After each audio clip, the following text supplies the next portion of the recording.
part 2 to this. So we are planning on doing some year-round gardening.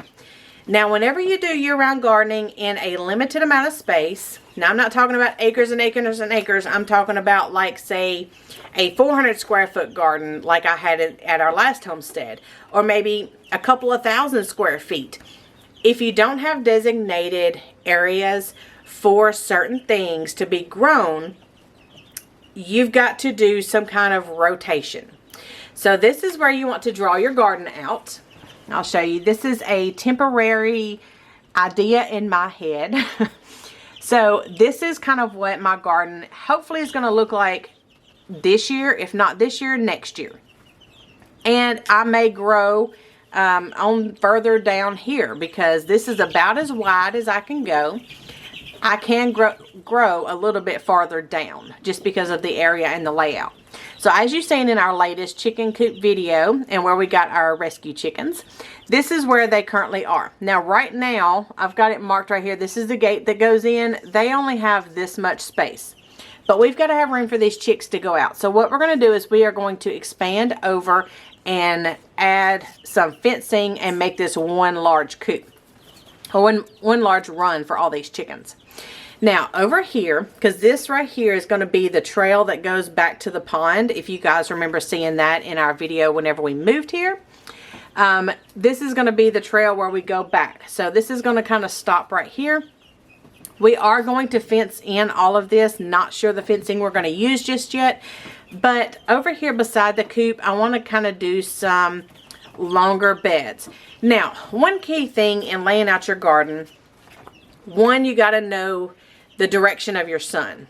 So most of your beds you want to grow east to west, because if you grow them north to south, say like if we have rows planted like this, and your sun comes up over here and it comes up east and goes to west, if you have tall items in your rows that are running north and south, and your sun comes up, when it's trying to hit your, say your beans on the other side of your tomatoes, it won't get that first sun, and that first sun is what dries it up and prevents all your diseases. So if you've got like corn or tomatoes or something that runs north and south, and then on the other side of them you've got like your squashes and your beans and your lower growing items, when that sun comes up and tries to hit it, it's going to have a hard time. So it's best to grow them like this, so you have several rows and your sun comes up like this, and it's going to be able to penetrate everything and be able to hit everything all at once. So keep that in mind as you are planning your garden on which direction you can go. Now, if you can only grow one direction, then you need to keep in mind, plant your tall items in the middle or on the very outside, which would be furthest west. So that way your garden kind of slants down and can get that first sun as it's coming up, and it can hit everything all at once. If you grow in the middle, you will want your shorter items kind of like a teepee on the outside, but the items that are more disease resistant, you're going to want behind that tall item, because as the sun comes up, it's not going to penetrate through your bigger items in the middle. So you're not going to get that sun until later in the day on your west side. So your more disease resistant plants will need to be on that side. So that's the two options that you have just to keep in mind for your layout. So for my layout, my sun comes up on this side and it goes this way. So it's going to rise from east to west, and most of my beds are going to be growing with the sun. Okay, so starting off, I'm going to talk to you about the spring beds.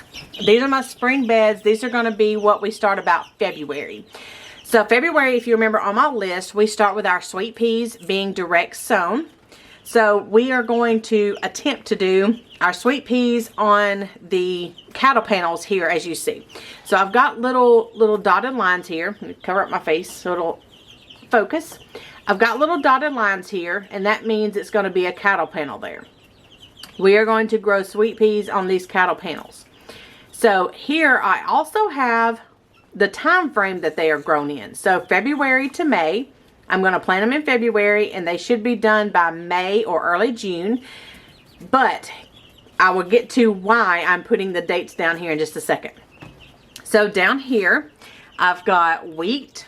We are growing our own einkorn wheat. So that is going to be grown from October to June. So I've got to save this bed at least until June, April, well probably May or June for wheat. I'm not growing it per se or planting it during the springtime. I actually plant it in October. But I've got to remember that it's going to be here until at least June. Okay, so I've got that written down that that's going to be growing there at that time. And then I've got little spots down here for onions and garlic. Now my onions we plant indoors from January to about April. But I've got to know that they grow between about December or January until July. So I've got to save this spot right here at least until July for them to be growing, as well as the garlic. We can start planting garlic about October, and then we start harvesting it about May or June. Okay, so in the springtime, don't forget about the stuff you plant in the fall, and I'll give you an easy way to remember this here shortly. All right, so over here I've got some strawberry beds, and then some rhubarb and perennial herbs that I'm going to be growing over here on this area. So this is kind of the farthest away from the house, the most pushed back part of the garden that I'm not going to access a whole lot. So this is going to be my annuals that just kind of stay back there to themselves. Then I've got 3 large beds here. And those are going to consist of my cabbages, my broccolis, my root vegetables here. And then any lettuces or spinach. And then if I have any room left, I'm going to throw in some wheat. But that's also going to carry over from the fall. So let me show you my 2 gardens now. How do we rotate this into the summertime? I'm going to stand up for this one because it's getting kind of long. Okay. So the reason why I wrote the dates down here, right here for sweet peas, is going to be from February to May, because around April, between April and May, I'm also going to be setting out herbs, tomatoes, marigolds, and some beans. So I've got to make sure that these are going to be done by the time these need to go out.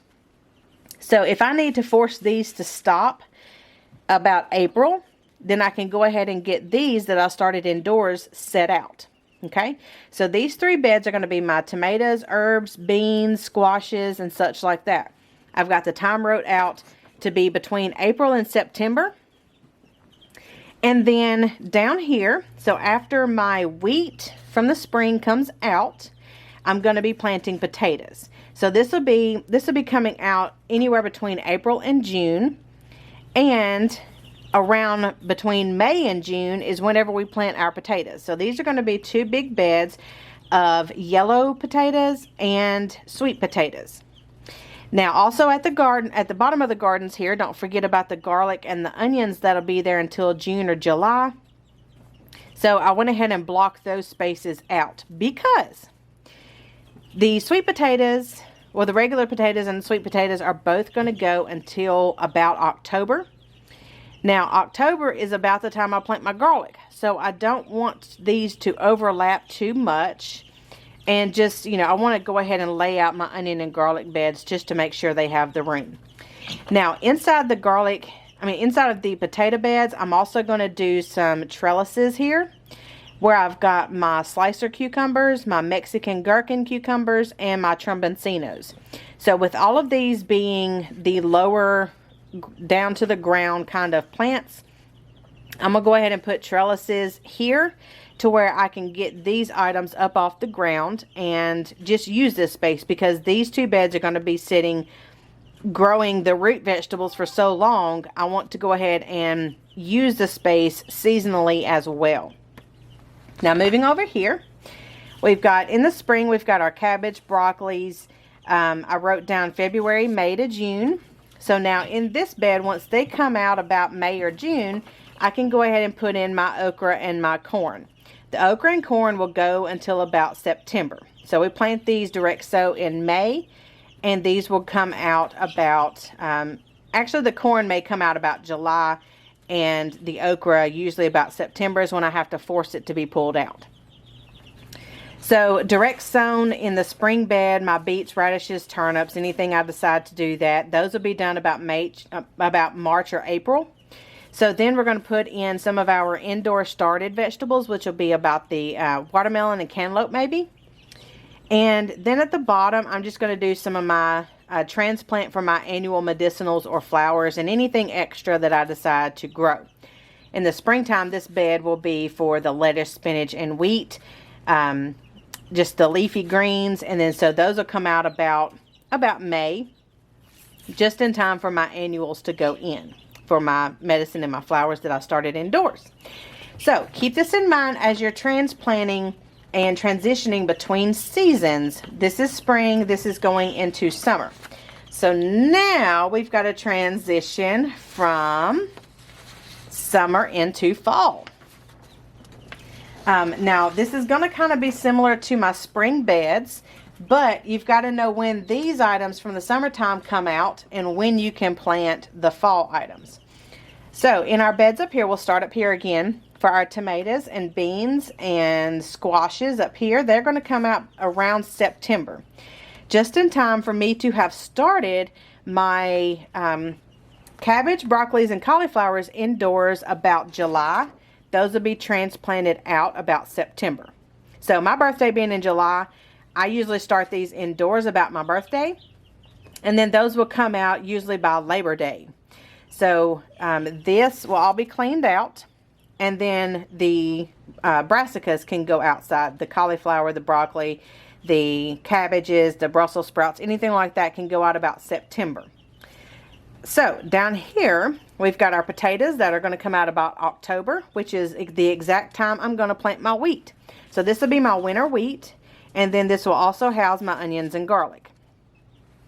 So over here we've got the okra and corn, which are going to come out between July and September. Those will then turn into maybe a second round of beans of some sort. And this will turn into some kind of root vegetables as well. Now the watermelon and cantaloupes, those will be done about July or August. So then after that in September, this will start or late August, early September, this is going to start my carrots and kales.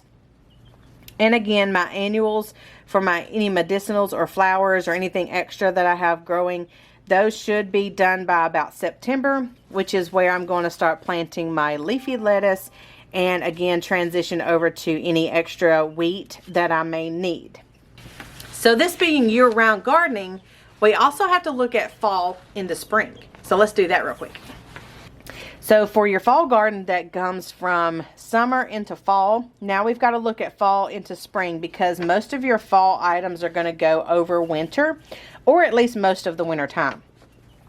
So here we've got the cabbage and the broccoli and the cauliflower, Brussels sprouts, the brassicas. Those are going to go, I have experienced them through February. That being said, once those get done, in February is the time when I start my sweet peas. So these beds are going to transition from one to the other. Here in the wheat area, it's going to be the same into spring, because of course we don't harvest the wheat until about June-ish, anywhere between May and June. So this has to be transitioned over to the next season, as well as the onions and the garlic. Now, as you remember, the strawberry, the rhubarb, my perennials are still going to be the same year round. And then down here where we just talked about starting the beans and the root vegetables and such, we can transition that over if you want to, because the beans will be done about October, depending on your weather. The root vegetables can go through October, November, sometimes December. And then these beds are going to be cleaned out for January and February, which then again starts the rotation for the spring. And I've got written down here the broccolis, the cabbages, and such like that. So you see, these three beds right here will be done, except for if I put any wheat in it. These are going to be done usually by Christmas. And then for January and February, they will rest. And then we will have these new beds to come out in the spring. So guys, I know that's a lot, but in order to see the rotation that you need to do. You need to write it down. You need to look at it. You need to look at your timing. You need to see what you're planting and when you're transplanting stuff out, when you're starting stuff indoors. It can be mind-blowing. I have gardened all my life. My daddy always made me get out to the garden and help him pick stuff, help him plant stuff. And it's been my experience not to learn specifics as of, you know, you plant this day, you plant this that day. We've always said, okay, by Easter you do such and such. Like people say it about potatoes and Easter. You know, they have a little saying, I don't know what it is, but I can't remember at the moment. But something about Easter and potatoes. So Easter is usually about April, and between April and May is whenever we put our potatoes out, you know. So little sayings like that, old wives' tales, is kind of the way I do my garden by. And like I said, the holidays, birthdays, anniversaries, that kind of thing, whatever's going to make you remember. But you can also, like I said, draw these garden plans out. And then just lay them out like I was showing you. Stack them one on top of the other and kind of rotate them to see if growing year-round is something feasible for you. Or even rotational gardens or succession planting. I don't do a whole lot of succession planting because in my mind, tomatoes grow from this date to this date. And I just don't do succession planting. Like, I do a lot of preserving. And we're going to be doing even more of that this year. More on that coming out later. But we're going to do more preservation this year. So I need a lot of crop at once to be able to do what I plan on doing. So that's why it's a one and done plant kind of thing, except for like lettuces. You can succession plant lettuces every 2 weeks for the length of time that they need to grow. Such as your spinaches and stuff like that. You can do succession planting as well for fresh eating, because lettuce is something that you can't preserve for very long. I do have a video I'm going to try to remember to put up here for you guys about how to keep lettuce for a long time and keep it crispy. Now I have kept it up to 2 months doing it the way I do it, and it's something that you may want to look into. But this is long enough, and I'm sure I have confused the heck of a lot of people. But I hope not. If you have any questions, please reach out to me. Again, this is not zone specific. This is just for my area. This is how I garden, and this will help you get some ideas on possibly how to rotate things out, how to look for certain plants to grow when you start your seeds. And hopefully it'll give you some ideas on how to look up and how to start planting your garden. If you need some help, please reach out. I will be able to help you no matter what your zone. We will figure it out together. I will help you try to plant and grow as much of your food as possible. And yeah, if you have any questions, leave them down below, or you guys can reach out to me by social media. Some of you have my number. Text me, email me, anything like that. Just get a hold of me. You can do Facebook, you can do Instagram, you can do YouTube here. Just get with me and I will help you get to growing your own food. So again, I apologize if I confused anybody. But you should be able to do this method anywhere between zones lower 5 to upper 8. And I hope this helps a lot of you out. Let me know if you have any questions, if you need any assistance, and we will see you next time, guys. Happy gardening. We'll see you later. Bye.